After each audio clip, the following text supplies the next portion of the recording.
there, St. John Nicholas, with my friendly bow, the feast of reason and the flow of soul. Hello, and welcome to Feasts of Reason. Today, we're going to tackle a big question. Why do human beings struggle to do what they know they should do? You know, we all have this experience of we know what we're supposed to do, and somehow we don't do it.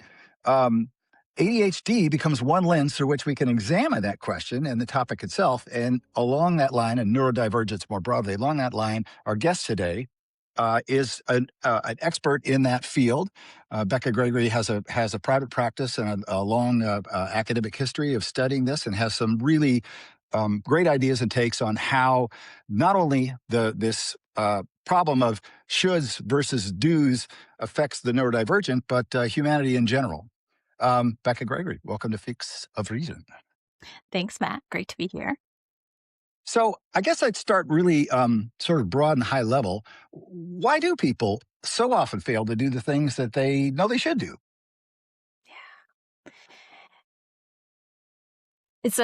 We've got multiple angles we can come at this from, but I think maybe starting to kind of set the frame of this assumption that we make that insight, like awareness, knowing, is the mechanism for change. Has a flawed premise, right? Mm-hmm. And I think this becomes really obvious when we look at or think about basically anything else. If you were feeling really fatigued and you went into the doctor, got some blood work, turns out you've got an iron deficiency, we wouldn't go, oh, I know what the problem is now, so why don't I feel better yet, right? It's the first step toward change. We can't really do anything until it's brought into conscious awareness, but it's never been the mechanism for change itself. That actually resonates with me personally on something that I've just experienced, which I'll touch briefly here.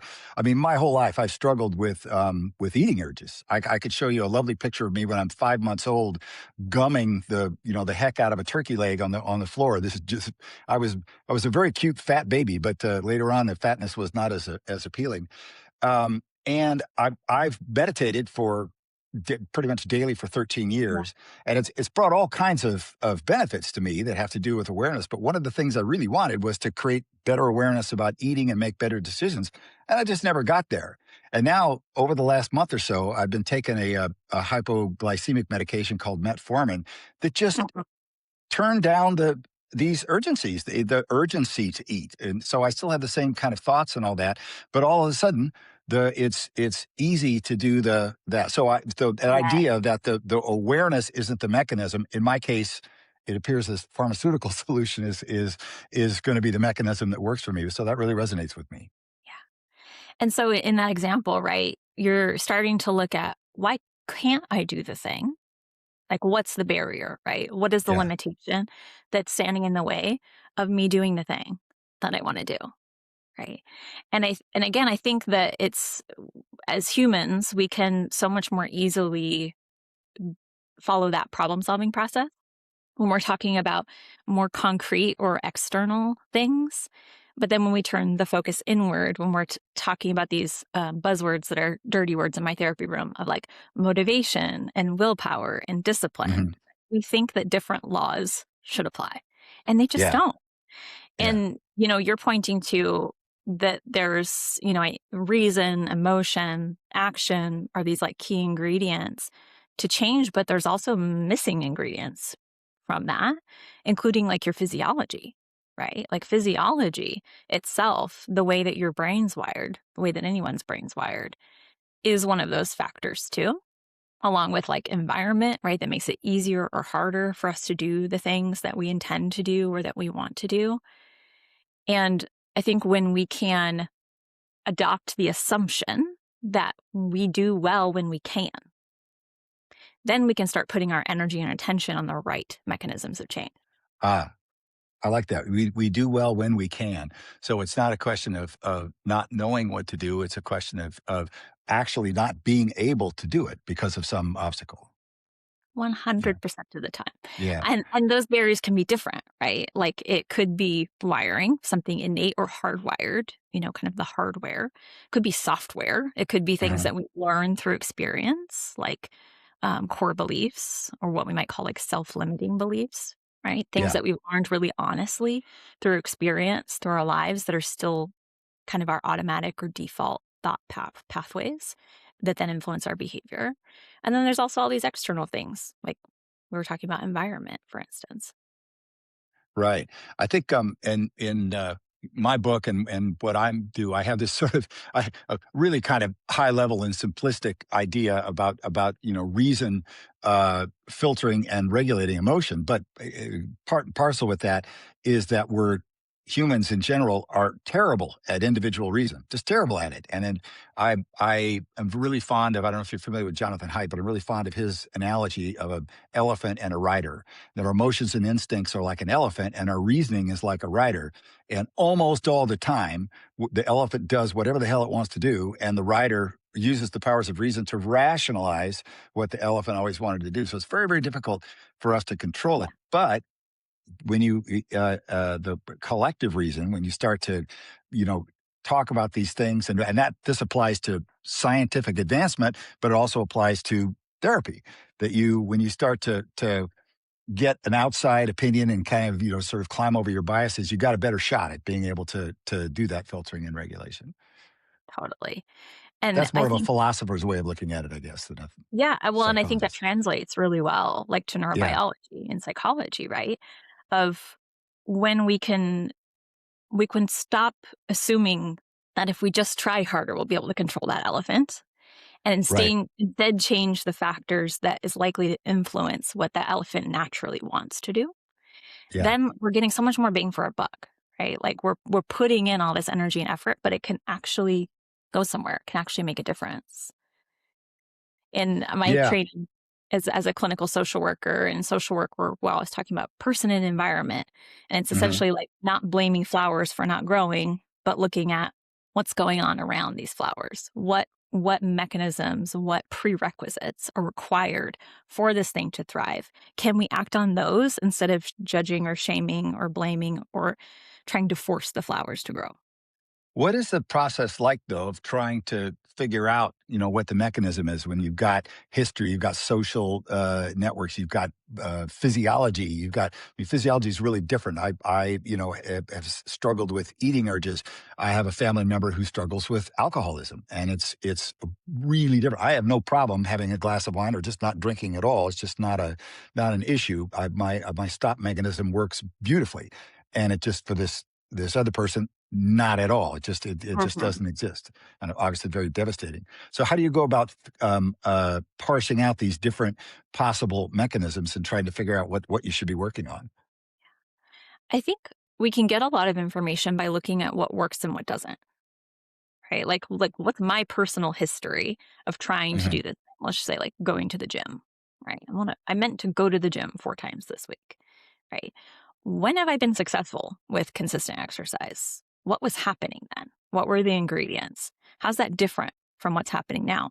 And it could be something like very structured and practical and external, like something about the gym environment or about the schedule or something like that. But it could also be like internal ingredients, right? Of novelty or engagement or challenge. Is it hard enough, the thing that I'm trying to do, to keep me engaged? Hmm. Or it could be external expectations. I don't know if you're familiar with like Gretchen Rubin's 4 tendencies, but it's essentially like these 4 possible combinations of whether we are naturally inclined to meet internal expectations Mm. or external expectations. So there's Mm. 4 possible combinations of those. So for instance, the vast majority of people meet external expectations and don't meet internal expectations. Mm. And if that's true about you, like if that's a part of your makeup, instead of trying to make yourself into someone who naturally meets internal expectations, you could just look at, how do I outsource more expectations? How can I make more of the things I want to do have external accountability or check in? And then I there's, see. yeah, So. other possible three combinations of that, like meeting internal expectations and not meeting external expectations and so on. Yeah. But that elevation of recognizing that you're not meeting your internal expectations, and you need to have maybe lean more into some external expectations. I mean, obviously there are negative external expectations. So I would assume you're trying to find more positive, nurturing ones that help you to understand that your particular mechanism. Is that fair? Yeah, I think that triggered something for me, and that what I'm talking about is of looking at what's worked and what's not worked historically Hmm. for me requires curiosity, right? Genuine curiosity. And it's pretty impossible for us to access curiosity while we're also in shame and stress. And so if I am simultaneously criticizing myself or assuming must be fundamentally flawed in some way because I can't do this thing or I haven't done this thing, I must not care enough about this thing, the odds that I'm going to be able to be curious, access enough curiosity to actually identify some of those factors of what could some of these ingredients be? Is it something about the thing? Is it something about how I'm approaching the thing? Are pretty low. And Mm. that requires some radical acceptance, right? Of kind of shifting from resisting the reality that I can't do this thing or I haven't done this thing or it's hard for me to do this thing to it's hard for me to do this thing. It just is. So now that I can just accept that as neutral, now then maybe there's some space where I can put some of my energy, my mental energy, away from trying to like change it through sheer force of will or fight that it is in the first place. And again, actually look at, okay, if I'm going to come in as a scientist, as a neutral observer, what am I noticing? What are some patterns here? What's worked? What's not worked? What can I replicate? What could I experiment with? How would you compare that to the AA addiction model, which is essentially you surrender, you realize that it is pointless to fight, and that you just kind of you let it go, and then in the AA context, you let go and you let God, which they sort of dance around a little bit what that actually means. They try to make that as broad as possible, but this like submission to a higher power, which maybe is a session with you, or maybe it's maybe it's actually conferring with God. How does that? Is that an example of that? Maybe an extreme one, or is it? Or does what you do differ from that? Yeah. I think that when we're talking about radical acceptance, like it's a concept that comes from dialectical behavior therapy or DBT, Hmm. we can't actually radically accept most things about the future, right? Because like we don't know for sure what might change. And yes, I think that there's definitely that concept of surrender of like I can't, control myself or if I'm exposed to alcohol is an example of radical acceptance. And even if that ends up changing somewhat for that person, maybe total abstinence isn't, the long-term path to sobriety or balance for that specific person. It probably is helpful as a starting point, right? As like just a starting assumption. Okay, let's just assume, what if, a thought experiment, maybe I can't actually have any control or agency around the substance, then what would change, right? Then what would I do? I see. Yeah. Yeah. Okay. So we're talking about these are kind of dramatic examples that are, either, devastating or even life threatening. But what about something, very common, but mild by comparison, like procrastination? Yeah, that's always the go-to, isn't it? Procrastination. That's what everybody calls self-sabotage is their procrastination. I would say most of the time. So I think with all of these things, from the sort of internal perspective opposed to like external um, factors like environment, other people, etc. We're kind of either talking about hardware, right? Like something that's part of my makeup, or we're talking about software, things we've like learned through experience that then we've internalized. And if we're talking about neurobiologically, literally like on a subcortical level, so below our thinking brain, this feels true in my nervous system. And this is often where people get stuck, right, is they're like, I know that this is true, but in the moment when it counts, it doesn't feel true. And because we're talking about two different processes, any neurobiologist listening to this are going to hate how simplistic I'm making it. But generally, right, we've got our thinking brain, our cortical brain, our new brain, and we've got our subcortical brain, right, or our old survival brain. And a lot of the software, as I call it, are these implicit learnings, things that we've learned through experience, picked up on either our own experience, things people have told us very directly, or that we've just noticed through pattern recognition that are so ingrained they're part of the operating system, right? And so if we're talking about procrastination, we could be talking about software. So we could be talking about procrastination as sort of a protective mechanism of keeping an old belief from being confirmed as true. So one example could be if it's not perfect, I'm in trouble. If it's not perfect, I'm not good enough, right? So let's say like that somebody learned that throughout their life, like they got a lot of harsh criticism, punishment, maybe even when they made mistakes. Procrastination could then be serving a very protective role of, well, don't start because there's a lot riding on this, maybe even literally safety to the nervous system, to the subcortical brain, right? And so part of addressing this and how like I would address it in therapy or in experiential therapies is you go to the root, right? To that old emotional learning that was based on experience. And we can literally update that software so that then maybe the procrastination doesn't need to serve such an intense protective mechanism because the whole reason that's been functioning is resolved, has been addressed, is changed, is updated. So sometimes that's what when we're talking about procrastination. It's something like that, right? Where procrastination is coming in to prevent a problem, a risk to safety, belonging, or well-being, or identity. Talking about this in these broadly human contexts, things that apply to everybody. But your specialty in neurodivergence, I'm curious about how these broad human problems manifest themselves differently in neurodivergent individuals.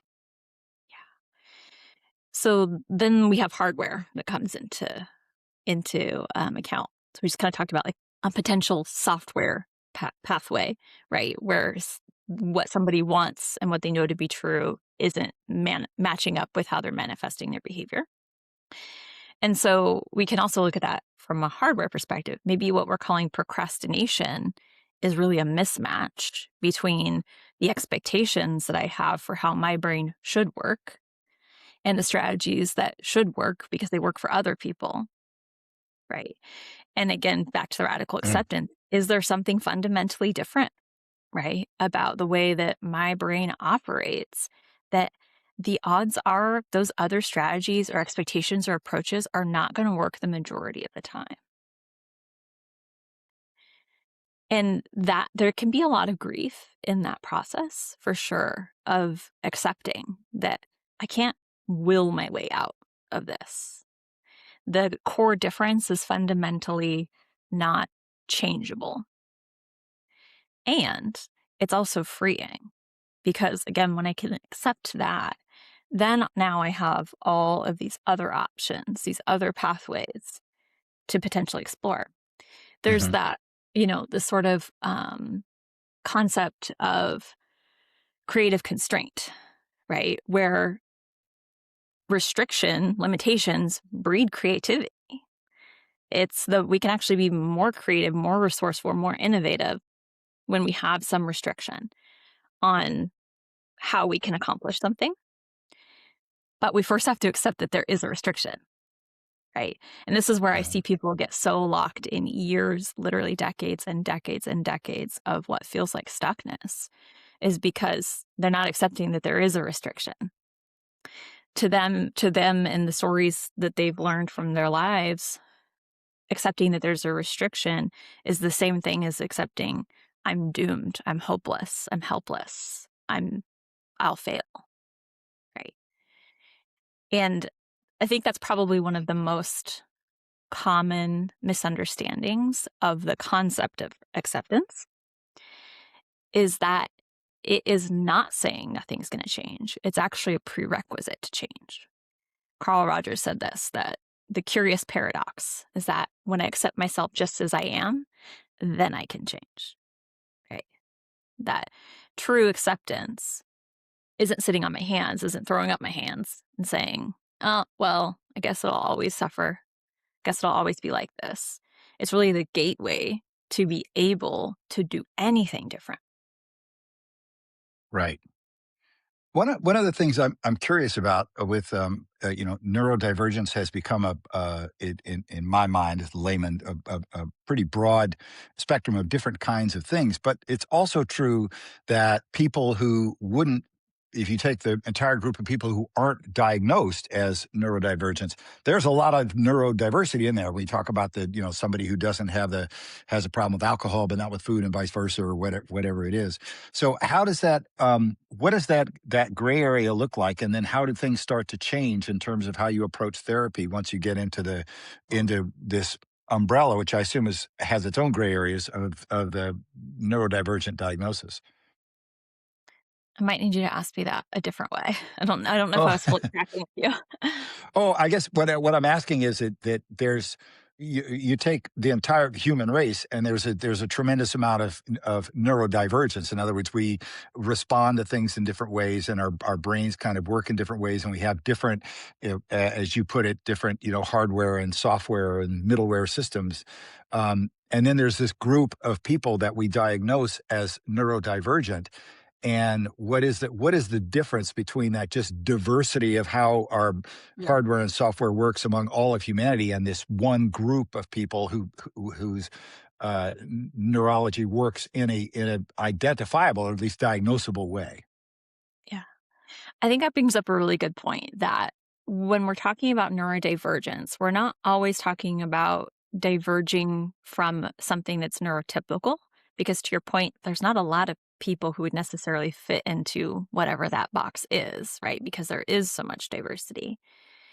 And what we're more often talking about is neuronormativity.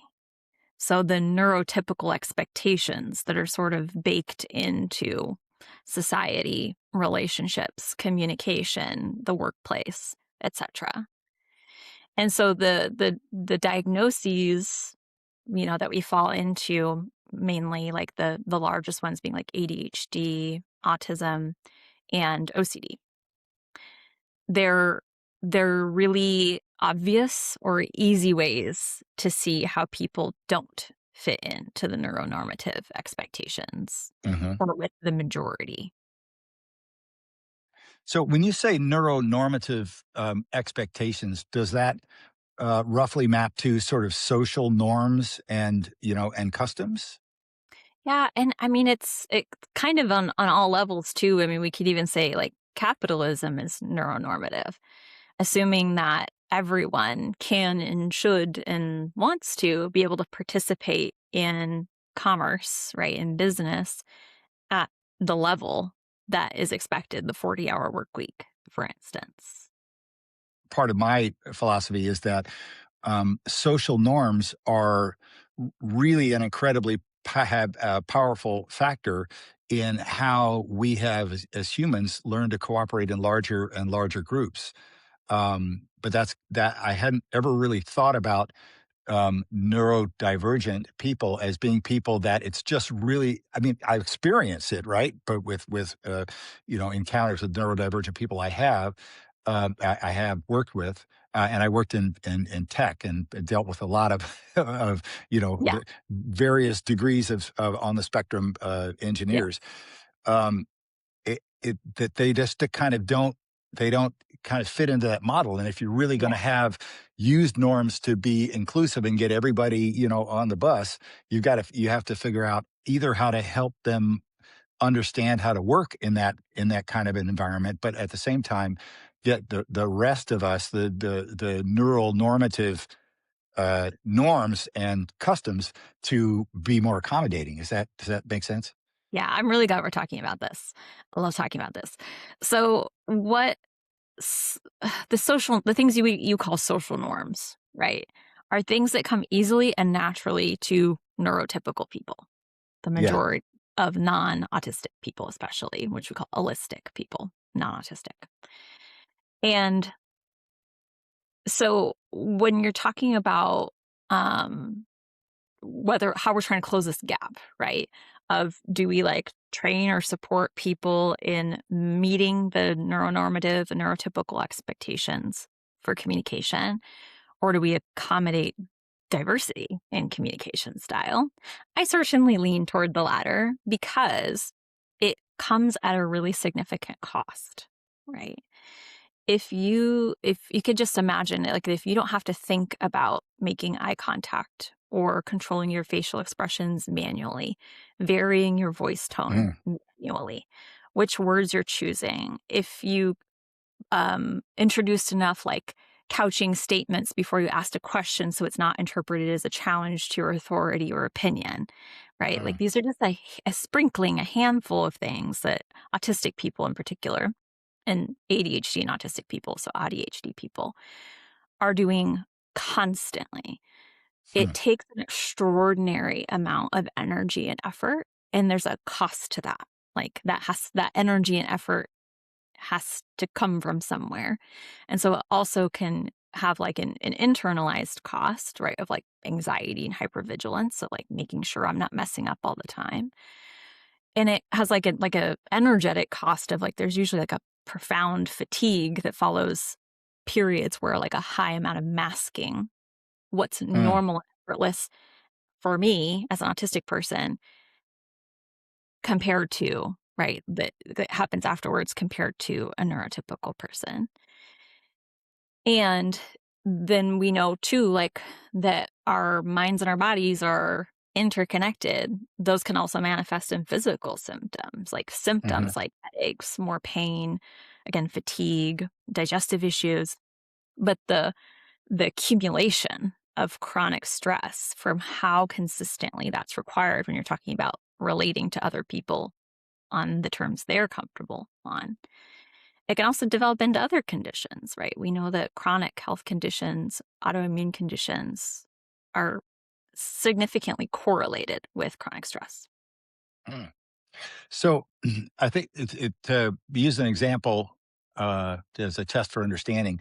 In my career, when I worked in companies and working with lots of different kinds of people, and there's stresses and things you have to do, and I had responsibilities, and the for me to interact with people and try to get work out problems and create understanding, the cognitive load that placed on me is just far lower than it would be for somebody who was Oh, yeah. neurodivergent, and Yeah. that can cause, and we know that can cause all kinds of not just mental but physical problems. That's Yeah. interesting. Burnout, Um, suicidal thoughts. I mean, there's like a really significant cost to asking wow, autistic people to match the neurotypical expectations of communication. yeah. Because again, they are the expectations because it comes easily and naturally. They don't have to think about it or use a lot of effort to do it as a neurotypical person.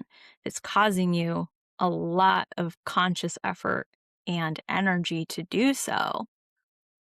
We're not talking about an equal playing field at all. And when we're talking about diversity inclusion, that's what we're talking about, right? Is we're like, how do we make our systems, our structures, our policies, our expectations, our norms more equitable so that some people aren't putting in so much more effort and causing themselves harm to keep up.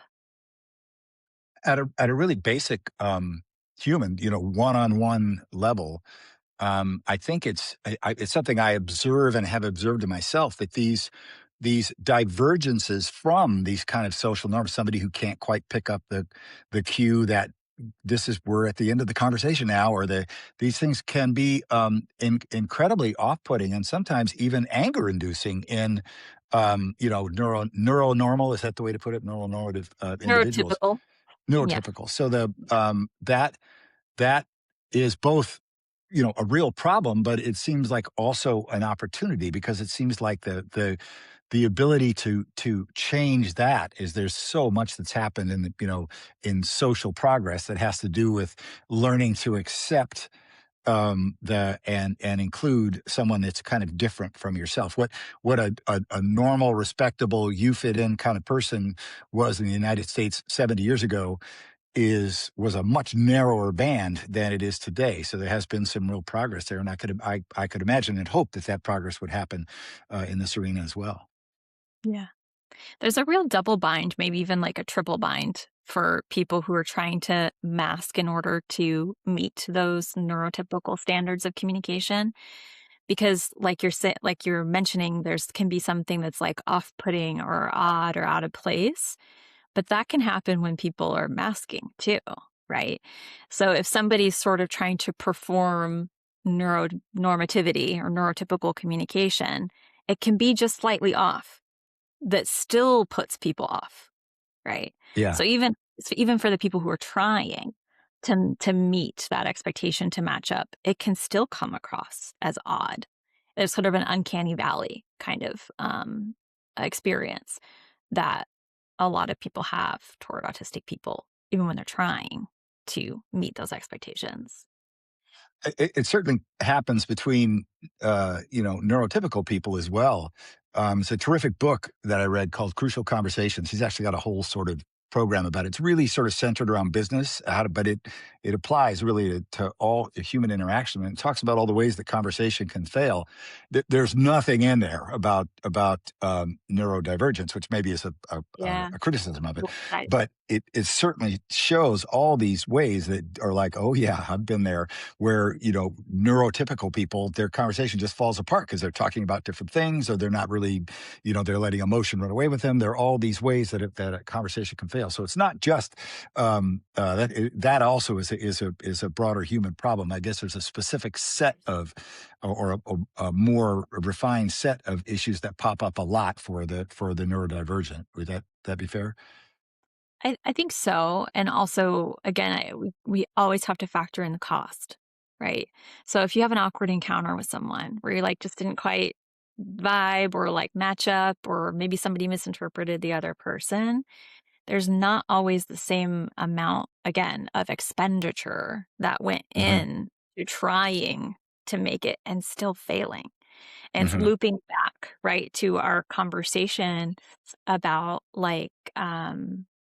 uh, I want to talk about like self-determination theory, which is again that everybody wants to do well, right? People want to do well. And that as long as people have some of their basic needs met in connection, like relatedness, in autonomy, and in competence, right? Like everybody wants these things. And when they have the ingredients to be able to do those things well, they do well. Hmm. So again, when we come back to like, how is this a little bit different, or like a different lens to look at it through for neurodivergent folks, we're talking about like repeated failures that most people don't have, that start in childhood. Mm. And this is sort of the one of the main kind of theories for rejection sensitive dysphoria, which is like a really heightened sensitivity to rejection that is estimated to be like about 99% of adults with ADHD experience rejection Mm. sensitive dysphoria. It's a Mm. pretty much universal experience of ADHD. And there's some biological components to that. People with ADHD have heightened emotional sensitivity generally. It's harder, the emotions stick around longer because it's harder to transition out of them once they're there. Impulsivity is a factor with ADHD, so it's harder to inhibit the what we want to do when we're feeling an emotion. But then we couple that with repeated experiences of criticism, rejection, and failure. And then we're like, is it any wonder that all of these adults, by the time they make it to adulthood with ADHD, are really vigilant about cues of rejection and disconnection? And it Mm. is extraordinarily painful when they do recognize those cues. Hmm. And so how do you address that with a patient? Let's say, how do you, because that sounds like a pretty tough nut to crack, especially with a lifetime of history. Yeah. Twofold. We go top down and bottom up. So top down, and again, thinking about like the brain structure, right? Of top down, cortical down to the brainstem. is how do you manage? How do you manage rejection when it comes up? Because rejection is a universal human experience. It is biologically, evolutionarily wired for it to be very painful because evolutionarily, we're a tribal species. Our literal survival has always depended on the acceptance and approval of other people. And our brains haven't evolved past that. And so our brain still equates rejection to literal death, right? Losing shelter, losing care when I'm sick, losing the opportunity to procreate, losing protection, right? And again, we've got that like on steroids for a lot of ADHD brains because emotion regulation is an executive function, which I think is something a lot of people don't know about ADHD. Managing your emotions is an executive function that's also delayed and different in folks with ADHD. So everybody needs rejection recovery skills, right? Everybody is going to experience rejection. Everybody's going to find it painful when they do, and everybody needs to recover from it. So we kind of start with like normalizing and understanding rejection in your brain, and then kind of transition to, okay, now when rejection happens, what do we do? And newsflash, it is not talking yourself out of it. It does not work.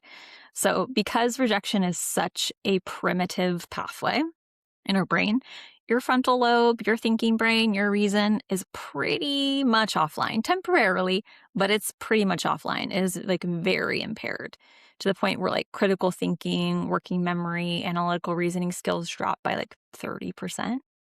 IQ scores, they've done some tests where they introduce an experience of rejection or exclusion before an IQ test. Drop scores about 25%, which for someone, depending on where your starting IQ is, if it's pretty close to average, that can be like a standard, more than a standard deviation. So essentially, we're like entering mild intellectual disability territory, right? Just by exposure to perceived rejection. So instead of what most people do automatically, of trying to talk themselves out of it, trying to logic, lawyer, reason their way out of, they didn't really mean it that way. Oh, it doesn't really matter. What do I care what this person thinks anyway? Right? Kind of with trying to like talk or shame their way out of it. What's wrong with you that this is so painful? Like, get over it. Then we start with the nervous system, right? Because we don't have participation of the thinking brain at this point. So we've got to start with treating the threat that your body is reacting to. And so I use a number of different distress tolerance skills that are powerful enough for rejection pain. It's a place where a lot of people go wrong unknowingly in the beginning too is when they're trying to respond to the intensity of the distress associated with rejection. They'll reach for like self-soothing skills. I make myself a cup of tea, or like maybe I'll sit down and meditate or journal about it or go for a walk, right? Those are usually not enough. Like they're not enough to match the level of intensity of rejection pain. Your brain cares more about the pain of rejection than it does about physical pain. Like we can see that on fMRI. We remember more detail. It lights up more brain areas. We can recall it. We can like experience it again just by thinking about times we were rejected, right? So starting with something that's powerful enough, some tools that are powerful enough to help regulate some of the nervous system threat response to the pain of rejection. Then we should have a little bit more access to words, to thoughts, and we can start to self-validate, which is not confirming the story, because most of the time our brains are telling stories about what happened and usually why we're fundamentally flawed or unlovable. And so it's not confirming the story. It's not even saying, yes, they did reject me or they did mean it that way, right? But acknowledging the reality and the weight of the pain as it is in the moment. So this hurts. Anybody who feels rejected feels this way, right? Sometimes, especially with rejection pain, because it is so extreme and because our frontal lobe is not participating, sometimes I can really coach people to access in that moment is just going pain, pain, pain, pain, pain, pain, pain, or shame, shame, shame, shame, shame, shame, shame. just like naming the painful experience, and it might not have access to a more complex thought than that initially.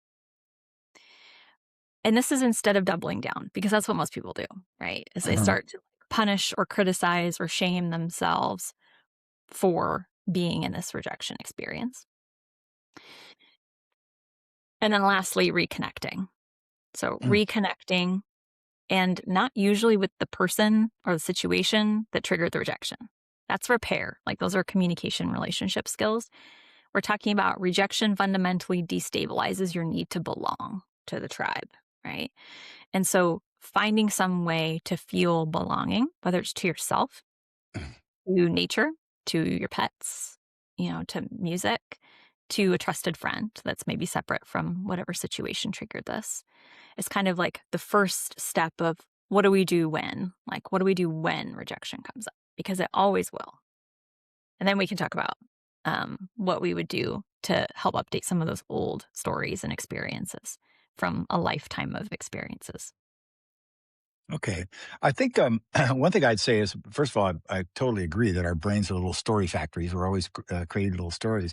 But in my experience, what I've observed and have observed in myself and try to and try to control is that a very common response to rejection is to make up a story that completely absolves yourself of any blame in what happened. I got fired from this job because they're all assholes and they don't appreciate how fabulous I am. And that seems like a self defense mechanism that lots of people throw up. Now, maybe underneath there's more complicated things that are going on. Almost, But huh? almost certainly. Yeah, so it's a different defense mechanism to the same result. The other thing I say is that there's an example actually I use in my book of and basically what I say, and I think maybe you're about to with many people shoot a hole in it, is that I give an example of how everybody has the capability when the chips are really down to let the reason control the emotion, and the example I use is you're in the break room complaining about what a jerk your boss is to a coworker, and then the boss walks in.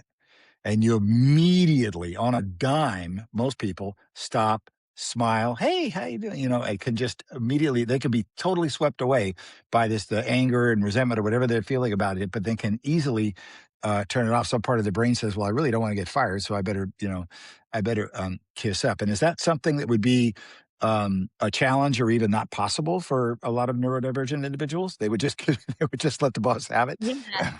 It may or may not. I think that especially like my clientele are typically people who are diagnosed in adulthood. And so that means you have gotten really good at managing, masking, and Yeah. performing to hide your differences. And so I would say most all of my clients were working on some form of people pleasing, right? Some form of managing the situation, managing other people's emotions, managing perceptions to be good enough. And so they might be actually really, really great at that. Just depends on the person. Okay. Yeah. I think a question I want to ask, and it sounds sort of blunt or weird, but I think, is there a time when suck it up is good advice? And in other words, we're talking about radical acceptance, but at times when you just say, look, this is you can radical acceptance also involves us saying, look, it's just not that bad. You've got there real problems, bigger problems out there in the world, and you're fortunate to have these ones. So just get on with it. No, No. not for me. Not for me. I think that there's an undercurrent of shame there that, again, for especially like people who are shame prone, who like have a lot of shame based identities essentially from their experiences, that's going to carry us down a river that is, again, when we're in shame, we're not going to be able to access like creativity, flexibility, or perspective. Because I think what you're saying is you're trying to sort of force perspective, right? Let me get some perspective here of like, okay, I'm doing better than some people are doing. I'm doing better than I have done in the past. Or, compared to other problems, this is a small problem.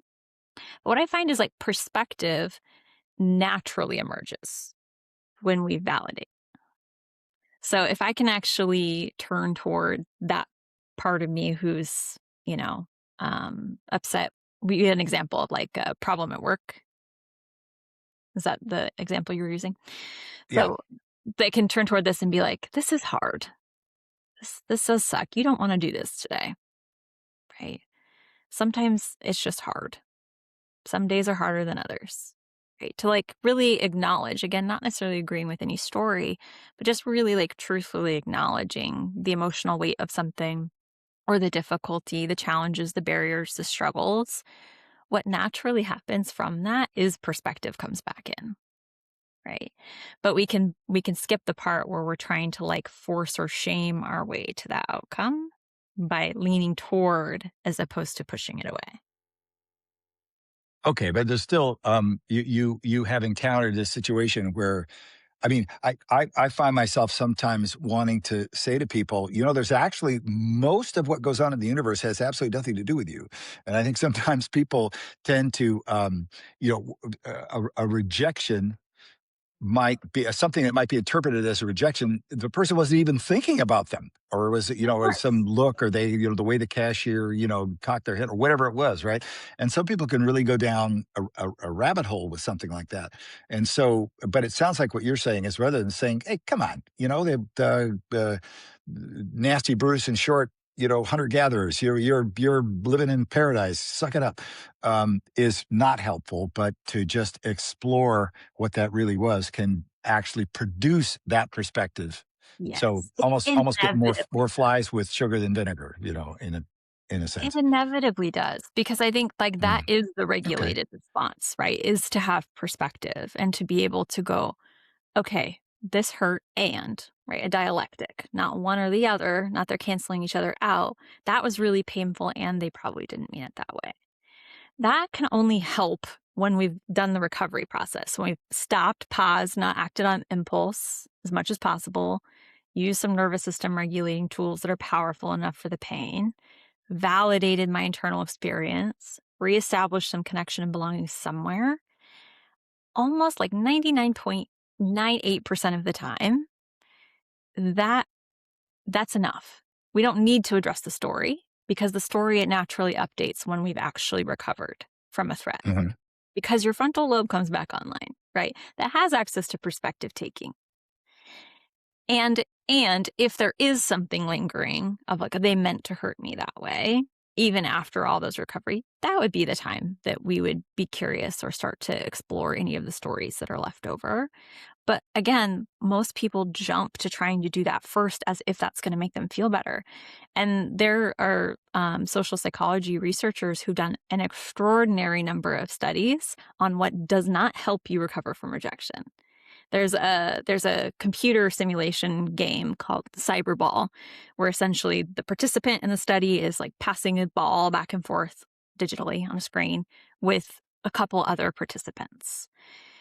And the way that they test social exclusion here, or rejection experience, is that the other two characters, people, start passing the ball back and forth between themselves and exclude you. I think we could all agree this is pretty Mm. low stakes. Does that matter in any way? Does that affect your life, your ability to provide for your family, your safety, your well being? Absolutely not. And people, all people, not rejection sensitive people, feel rejected. They feel excluded from that. And then they've done all these studies to try to come in and say, well, what will mitigate that pain? What if we go and we explain, they, we know we told you that was Jan in the room over here and Bob in the room over here, but it was just a computer simulation. There weren't any people that were actually excluding you from the game. People still feel rejected. Mm. They've done stories where they've done experiments where then they go back and they say that the people who excluded you are part of a group you despise. Like these are KKK members. These are neo-Nazis. People still feel rejected. And we know this too of like comments, right, on social media. Like, do you know this person? Do you value their opinion? Do you care what they think about you? Do they have any effect on your life? Like a hate comment, right? No. And people still feel rejected. So trying to attack the story first is like proven beyond a shadow of doubt, as far as I'm concerned, from the psychology research to be ineffective. And even if it's sort of like if it temporarily has some effect, I think that's sort of a diversion from what's actually happening. So if all human beings are sensitive, basically all human beings are sensitive to rejection, what is the threshold for rejection sensitivity, and how is it different from just the general revulsion at being rejected that basically all humans feel? Yeah. We could kind of assume, just like emotional sensitivity, that rejection sensitivity is probably a bell curve. Like most people kind of fall somewhere in the Mm, middle. And there's some mhm, people who are low emotional sensitivity, low rejection sensitivity, some people who are high, right? But again, there's a disproportionate amount of neurodivergent people in the high group on both the emotional and the rejection sensitivity bell curves there. And it means that for the most part, people are perceiving rejection a lot more frequently than someone who's somewhere in the middle distribution of that bell curve. mm, So whereas you might say hi to someone and walk past them in the hallway, maybe somebody with rejection sensitive dysphoria would be like, oh, that hi didn't seem like the same brightness in their voice that they usually have, or they didn't make eye contact with me when they said hi or something, right? And can perceive rejection more frequently. The sort of like classic example, that's like popular in social media and stuff is like they said okay without an exclamation mark, or they didn't send the same number of emojis in the text message that they usually send, right? For somebody who's rejection sensitive, that will trigger perceived rejection. Then once rejection is triggered, that emotional experience is significantly more painful. And it's often described like very physically. People will be like, it's like a knife in my chest. It was like a punch in my stomach. Like I felt sick to my stomach, or people will mm. actually be sick to their stomach, right? And so there's like a very powerful physical aspect of pain that is accompanied with it. And then because it's so painful, then we have all these protective strategies of perfectionism, people pleasing, avoidance, withdrawing, isolating, giving up. There's a whole array of things that people will typically do to try to avoid the immensity of that pain as often as they can. And so that kind of constellation altogether of more frequently perceived rejection, more painful experience of rejection, and adaptive strategies to try to avoid or escape it are what we would call rejection sensitive dysphoria. That makes perfect sense. Um, so the let's try to get hopeful here. I want to talk a little bit about what have you seen people successfully change? And I would say I don't know that your entire practice is neurodivergent people, but where have there been successes, and how can we? What gives us hope for the future here? Yes, I would love to talk about that. So there, my whole practice is neurodivergent people. It's evolved that way. They're my people, and we have improvements on both the hardware and the software, right? Again, the software is like a little bit, or the hardware is a little bit simpler of like we can accept and move through any grief or um, stories about what it means to accept the hardwired aspects of myself. Then again, we have options. We can creatively problem solve. We can try different things. You can accommodate yourself, right? It's simpler, but it's not always simple because of all the internalized shame about shoulds, right? I shouldn't need this. I should be able to do this. But what we haven't talked about yet is sort of updating the software pieces. So these are again the lessons people have learned, all people have learned implicitly, really honestly, about themselves and what it takes to earn or be worthy of connection, belonging, and safety. And they've learned through experience, right? So, I mean, we learned really honestly. No child's born thinking that their worth is conditional or that they're fundamentally not enough or fundamentally flawed. These are things kids learn from experiences, from interactions with caregivers and peers, and also watching. Neurodivergent people are pattern recognizers, capital letters. It's a strength of neurodivergent brains. And so sometimes just seeing how other people are responded to can be enough to instill those beliefs. Hmm.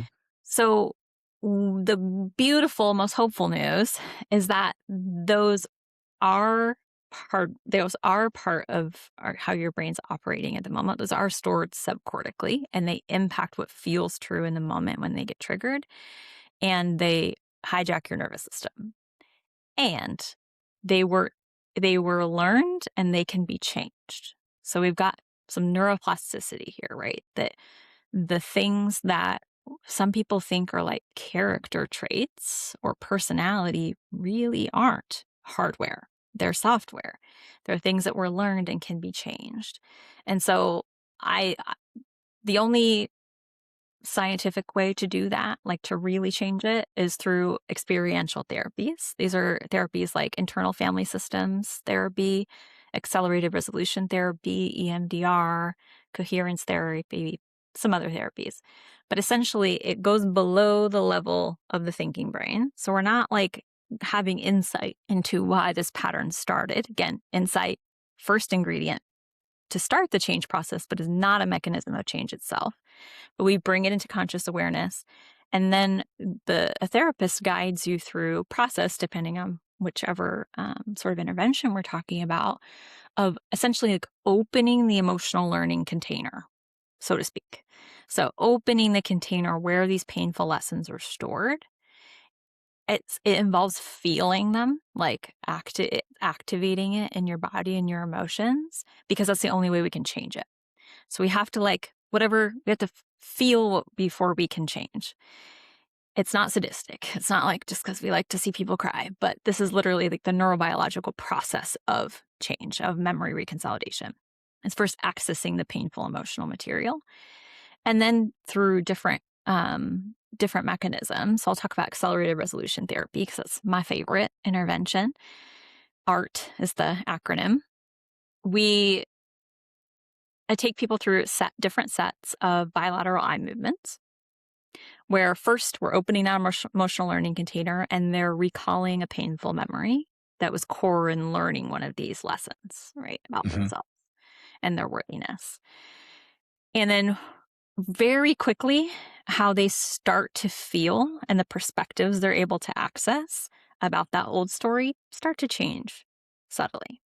So it might be like the first time we go through it, there's like a lot of, there's tears, there's like a pain in the chest, there's like a lot of activation, a lot of like threat response is happening. And we might go through it one more time, it's like 50% less all of a sudden, right? With these bilateral eye movements. And then we change it on purpose. And this is the fun part. And this is part of why I love accelerated resolution therapy so much is the closest comparison to it is EMDR. It's like its more popular cousin. But EMDR EMDR requires is what does the acronym EMDR stand for? eye movement desensitization and reprocessing. Okay, thank you. I always have to dig into the memory banks for that one. It's long.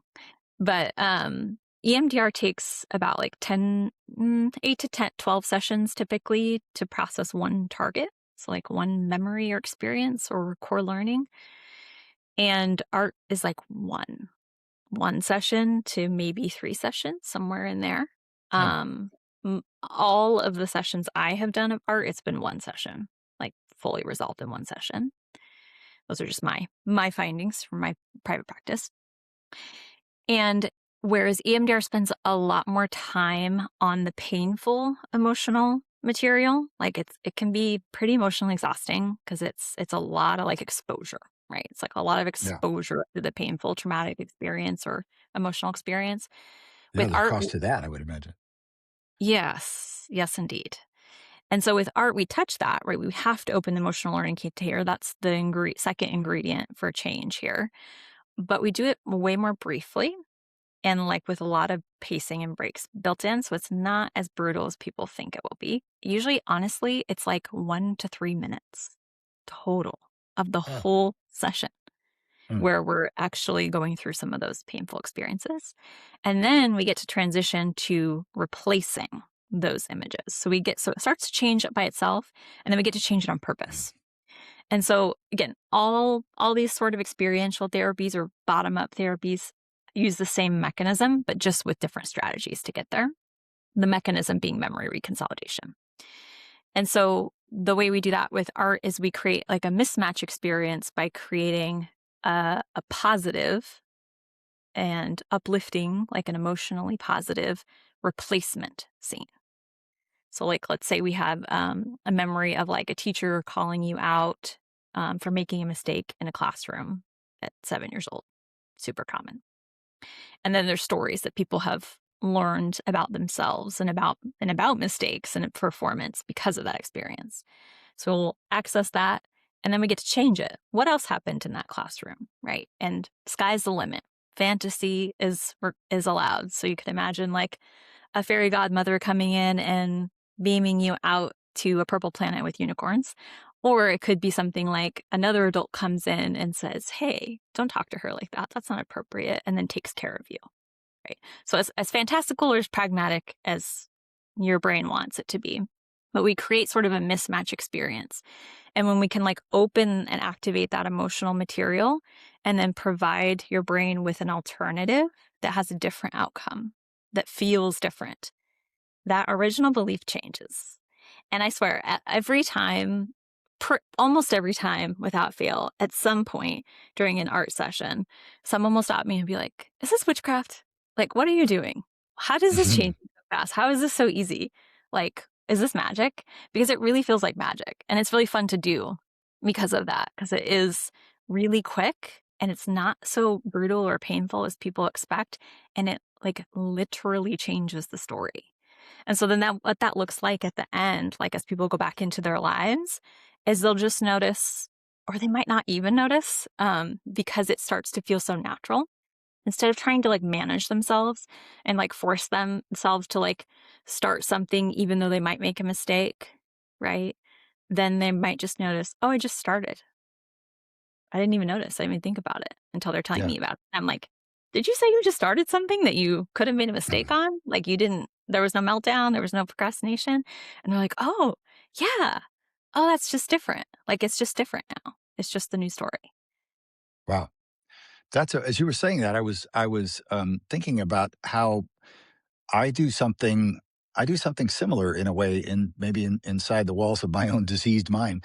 There are experiences that I had when I was young. I had a pretty demanding father who would sometimes, really lose his temper. I grew up in a school district where there was a lot of bullying.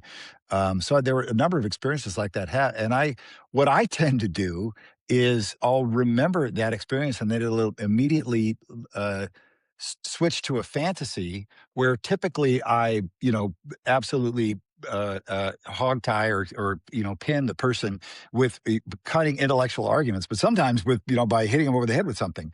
And Yeah. so there's this I create this little conquest story where it does it, and so maybe I'm sort of doing that on my own. I don't know.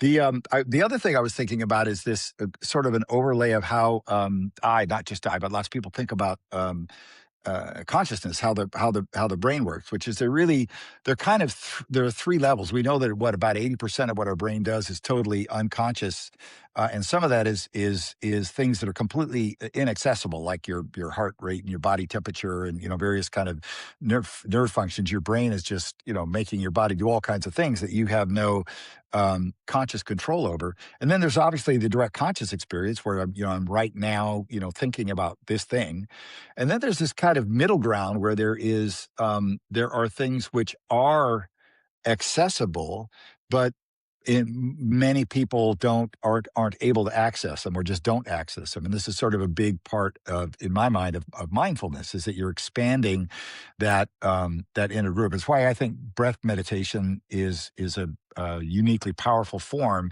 because other than blinking, it's like the only thing that your body does completely unconsciously. You can do it when you're in a coma Yeah. and on the verge of death, but you can also control your breath consciously. You can Mhm. hold your breath at least for a little time, or you can control how you're breathing. And so that idea of and part of all of that unconscious stuff is the instincts and bred social cues and all the things that are in there, and also all that emotion. And we've all had the experience of this, some emotional thing seeming to come out of nowhere, and completely overpower us. And that one of the things that meditation has done for me is it hasn't necessarily changed the amount of the times that those happen, although maybe it has reduced it some, but my ability to understand that that's what's happening and to more and more quickly is what has really changed and made Yeah. a dramatic change in my life. Totally. That we're noticing, like the awareness isn't, again, necessarily a mechanism of change, but it opens the door to how do I want to show up here? How do I want to respond? What do I want to do next? Yeah. Yeah. So I think that to take it all the way up to my sort of new Ottness level, the human flourishing is mostly about acquiring better ideas, or about creating conditions where we can actually act on the ideas we already have. How do we it seems to me like that this work of your particular angle in this with this particular group of people really is applicable in this much more broad sense of human progress, of learning how to cooperate better and in larger groups to facilitate progress, which is really cool. Yeah. No, I think it's absolutely, these are universal concepts that apply to all humans and systems. And there's just a different lens, and sometimes, I want to say exacerbation, but that sounds like a little too pathologized, but sort of an intensity, right, that gets ramped up when we're talking about neurodivergent people and their experiences. And I want to just, plug back to these experiences that make neurotype differences painful, right? That create Hmm. these patterns of suffering as not being different neurologically. It's again the systems and structures and expectations of the people and the systems and the policies we interact with. So if the broad goal here is to create, I guess the narrower goal is you're working with these particular patients to help them, cope better. But the broader goal is kind of understanding, or that the challenges that neurodivergent people face in terms of integrating into society really have these broader implications to how we all react to things and how we all react to each other. Awareness is a key to it. So I in the modern lexicon, it's very common for somebody to say, "Oh, that's just my OCD," or I'm totally ADHD." You don't really hear people say, I'm autistic," but although sometimes when people will say I they're on do. the spectrum, Yeah.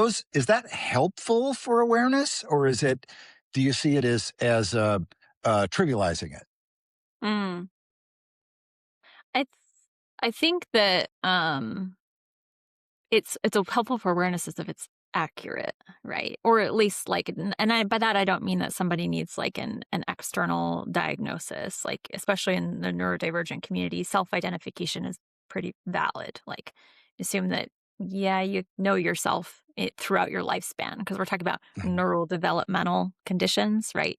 This has been you forever.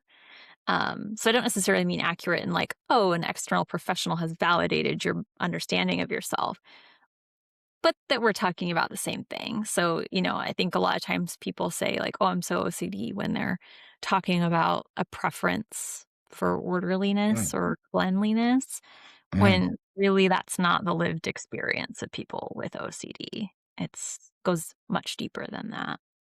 And maybe, probably a lot of the people who are like, oh, I'm so ADHD, they might be, if they're recognizing those patterns in themselves. But yeah, I think it depends on, how knowledgeable, I think the person is of what they're referring to. Yeah, I think for me, and this conversation has been very helpful in this regard, is kind of understanding more. I think there's a connection that can happen between things that maybe I'm a little compulsive about, or I'm a little ADHD, for want of a better term, about, um, that I recognize is not really detrimental to my life and my experience, but I can connect that to, I can it's a window into, wow, what if it was really, really more intense. So that, for me, I think that's helpful, but it took a conversation with you to really to get me there. Well, and I think even for the level that you do experience, right? Mhm. What again, thought experiment, what if you were like, what if I am compulsive? What if I am forgetful? What if I am whatever, right? Have Yeah. difficulty focusing on boring things of like, Well, how would it change things for me if I assumed that was hardware? Yeah.